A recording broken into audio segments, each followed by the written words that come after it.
நம்ம சென்னையிலேருந்து 40 கிலோமீட்டர் மட்டுமே தொலைவில் உள்ள காஞ்சிபுரம் மாவட்டத்தை சேர்ந்த கைலாசேஸ்வரர் கோயிலை பற்றி தாங்க இப்போ நம்ம பார்க்க போகிறோம். வியப்புக்கும் ஆச்சரியத்துக்கும் மிகப்பெரிய பஞ்சமே இல்லாத அளவுக்கு மிகவும் அற்புதமான கலைநுட்பத்தோட கட்டியிருக்காங்க பல்லவ மன்னர்கள். கோவில்கள்னாலே சமீபத்துல சோழர்களும் சோழ ராமராஜன் தான் நமக்கு ஞாபகம் வருது.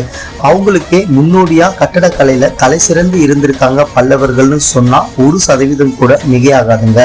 உண்மைதாங்க. இங்க இருக்க கட்டிடக்கலைகள் எல்லாமே 6ஆம் நூற்றாண்டுல கட்டப்பட்டது. ராஜராஜ சோழன் கட்டிய தஞ்சை பெருவுடையார் கோவில் 10ஆம் நூற்றாண்டுல கட்டப்பட்டது.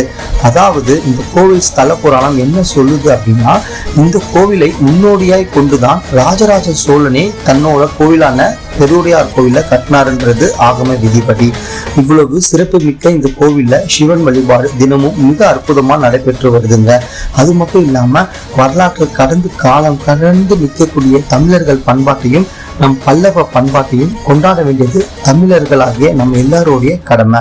நிச்சயமா நம்ம இதை வழிபட்ட ஸ்தலமா மட்டும் பார்க்காம பேணி காக்கணுன்றது என்னோட தாழ்மையான கருத்து. நிச்சயமா உங்களுக்கு தோன்றிய விஷயத்தையும் கமெண்ட்ல பதிவிடுங்க. நன்றி, வணக்கம்.